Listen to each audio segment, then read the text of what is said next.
Manoir des morts, la chronique de Lucas. Prologue. Les gens demandent toujours ce que ça fait d'être l'un des enfants qui ont survécu à l'épidémie qui a mis fin au monde. La vérité, c'est que la survie n'avait rien de spécial. C'était de la culpabilité. C'était courir sur des jambes qui ne devraient plus être en vie. C'était porter en moi les fantômes de tous ceux que j'aimais. Ceci est mon histoire, pas celle des scientifiques, pas celle des soldats, pas celle du gouvernement. Juste celle d'un garçon de 14 ans, qui a vu son monde pourrir de l'intérieur, à commencer par les personnes qu'il aimait le plus. J'apitreine, avant que tout ne s'écroule. La nuit précédant la fin du monde, ma plus grande inquiétude était de savoir si je finirais ma dissertation d'histoire à temps. Je me souviens avoir regardé Zoé traverser la maison en courant, criant des ordres à nos amis, alors que la petite réunion qu'elle avait prévue se transformait en une véritable fête. Je ne voulais pas y participer. J'avais promis à maman de surveiller l'endroit pendant qu'elle et papa étaient à leur conférence médicale. Mais les frères n'ont pas le choix lorsque leur sœur aînée décide de transformer le manoir en salle de concert. Je suis resté dans ma chambre jusqu'à ce que j'entende la porte d'entrée claquer. La voix de maman, tendue, fatiguée.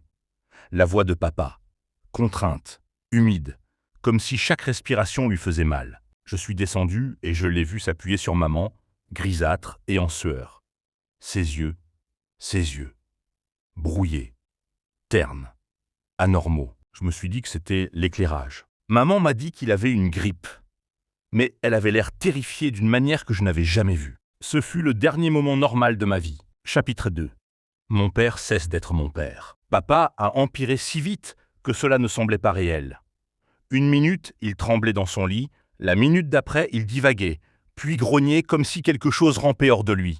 Maman a appelé sa collègue, le docteur Sarah Mitchell, qui s'est précipitée avec d'étranges équipements médicaux.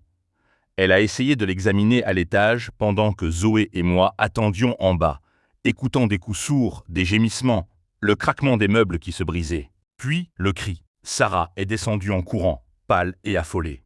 « Il n'est plus humain. Restez en arrière !» Le temps se fragmente dans ma mémoire après cela. Maman criant. Papa faisant irruption par la porte de la chambre. Ses yeux, complètement blancs. Sa bouche tirée dans un grognement affamé. Le bruit de lui traînant son corps dans le couloir vers nous. Nous nous sommes cachés dans le sous-sol. Maman a barricadé la porte avec des mains tremblantes. Zoé sanglotait. J'ai juste fixé le grain du bois de la porte, écoutant mon père essayer de la défoncer. J'ai réalisé alors que papa n'était pas malade. Il était parti. Quelque chose d'autre portait sa peau. Chapitre 3. Le jardin des chênes. Quand Madame Chêne a crié à côté, nous sommes sortis sans réfléchir. Papa était sur Monsieur Chêne, lui déchirant l'épaule comme un animal. Madame Chêne était figée, incapable de crier davantage. Maman a attrapé des cisailles de jardin et les a balancées dans l'épaule de papa, et il n'a même pas bronché. C'est là que j'ai compris à quel point il était devenu fort. Sarah l'a plaqué. Maman s'est battue avec lui. Zoé a fracassé un nain de jardin en béton sur son crâne. Et moi, je suis resté là, tremblant. J'étais censé aider.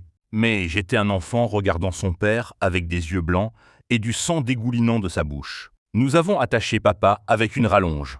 Il continuait de bouger même après que nous l'ayons mis à terre. Je ne pouvais pas concilier le monstre dans la terre avec l'homme qui me lisait des histoires au coucher. But reality didn't care what I could reconcile. Chapitre 4.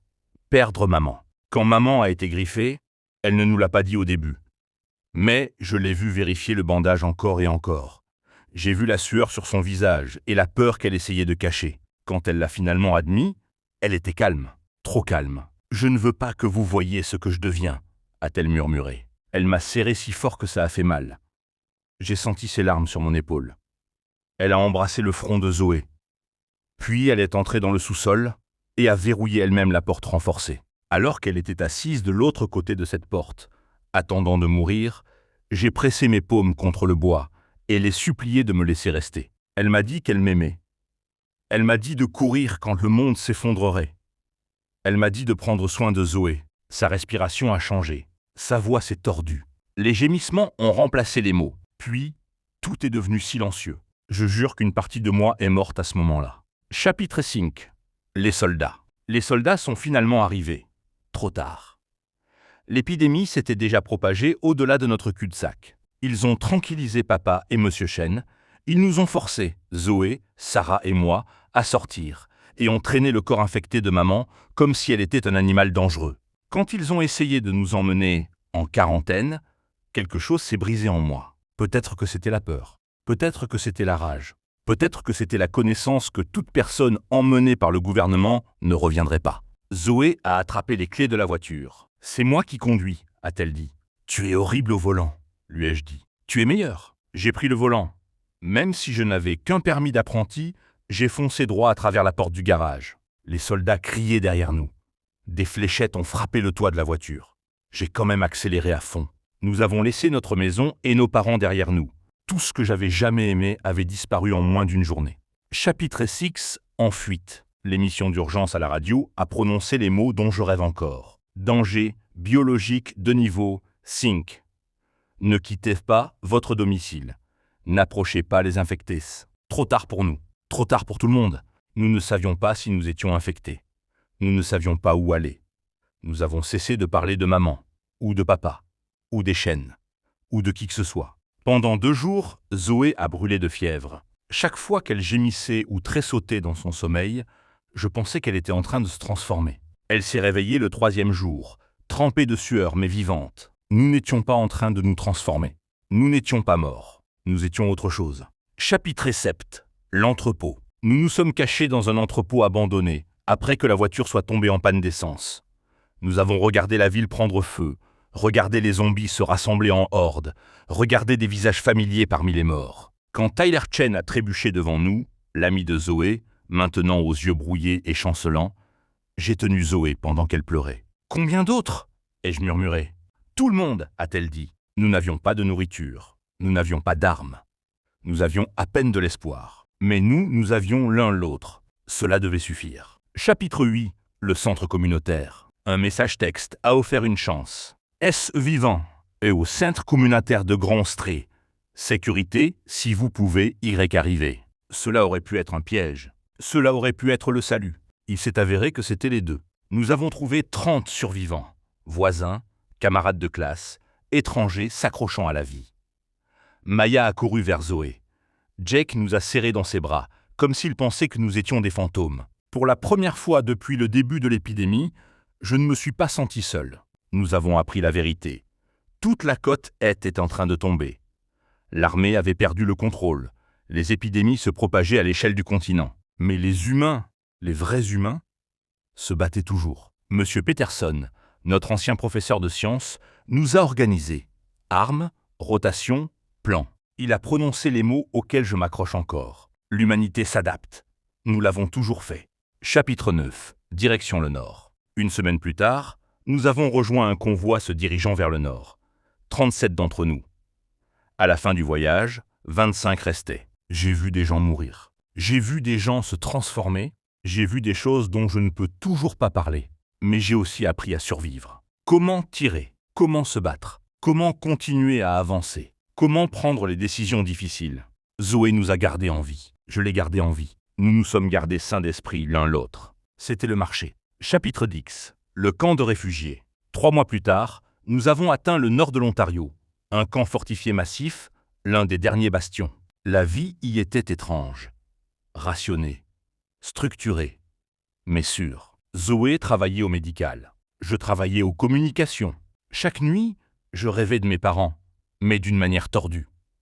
Cela me faisait avancer. Leurs erreurs ont aidé à construire l'épidémie, mais leur amour m'avait façonné bien avant cela. Le docteur Sarah Mitchell est arrivée des semaines plus tard, plus âgée, affligée, mais vivante. Elle a créé un vaccin. Un vrai. Trop tard pour des millions, mais pas trop tard pour nous. Nous avons gravé les noms de nos parents sur le mur commémoratif. J'ai tracé les lettres tous les jours jusqu'à ce que la douleur s'estompe. Pas disparu, juste estompé. Chapitre 11. Reconstruire. Le camp a grandi. Les villes ont été reconquises une par une. L'humanité n'était pas en train de gagner, mais nous n'étions pas éteints. 3 mois après notre arrivée, nous avons eu notre première célébration. Musique, rire, nourriture. Ces presses semblaient nouettes et n'en semblaient loin. J'ai regardé Zoé boire de la bière terrible avec Jake sur le toit. Regardé les enfants jouer aux cartes. Regardé les survivants danser. Cela n'a pas effacé ce qui s'est passé. Mais cela m'a rappelé pourquoi la survie importait. Les années ont passé. Les zones de sécurité se sont étendues. Les morts ont diminué. New Haven, notre nouvelle ville, a été construite à partir des cendres. Zoé est devenue enseignante. Je suis devenu partie de la recherche et des communications, aidant à prévenir une autre épidémie. 5 ans après la fin, Sarah nous a testés, Zoé et moi. Nous n'étions pas seulement vaccinés, nous étions immunisés.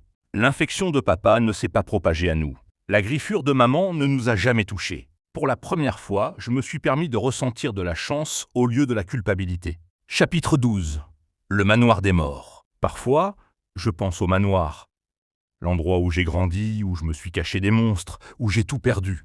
Il se dresse probablement encore aujourd'hui, vide, silencieux, repris par la nature. Un cimetière pour une vie qui s'est terminée trop tôt. Mais j'ai appris quelque chose. Les morts n'ont pas besoin d'un manoir. Ils vivent dans les souvenirs, dans les erreurs, dans ce que nous choisissons de nous souvenir ou d'oublier. Et les vivants, nous construisons de nouvelles maisons, de nouvelles familles, de nouveaux avenirs. Nous survivons, nous nous adaptons, nous reconstruisons. L'humanité le fait toujours. Épilogue. Lucas Hartwell, 19 ans. Je visite le mur commémoratif chaque semaine. Je touche les noms de mes parents. Je leur raconte tout. Comment Zoé enseigne l'histoire de l'épidémie? Comment Sarah a perfectionné le sérum d'immunité? Comment l'humanité reconquiert le monde morceau par morceau? Comment je suis toujours là? Toujours en train d'essayer. Toujours en vie. Et je murmure la même chose à chaque fois. J'espère que vous êtes fiers de nous. Parce que Zoé et moi, nous avons survécu au manoir des morts. Et nous n'avons jamais abandonné.